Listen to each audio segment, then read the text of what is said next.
Let's start from the beginning. Okay, so this is the life cycle of an ant. So it starts with the egg, as you can see here, and it's laid by the queen. She lays batches of around 10 to 20, depending on the species. Smaller, faster growing species will tend to lay more eggs, but larger, slow growing species will lay less. Then again, depending on the species, the egg will take around 3 to 4 weeks to turn into a larvae. The eggs and larvae have to be cleaned regularly though, as if they're not, they'll become mouldy and die. So worker ants will go out, find some protein, eat it, or drag it back to the colony, and then they'll feed the larvae through trophallaxis. Depending on species, after around a month, or it can even range up to 9 months of eating, the larvae will turn into a pupae. Pupae is where most of the ant species start to differentiate into 2 different groups. And although the groups aren't named, they are cocoons and naked pupae.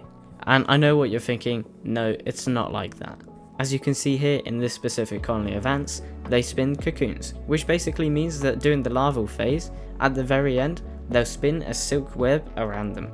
And some species use different pieces of debris like sand. While on the other hand, we have naked pupae, which basically just goes straight from the larvae to the pupae phase without spinning a cocoon.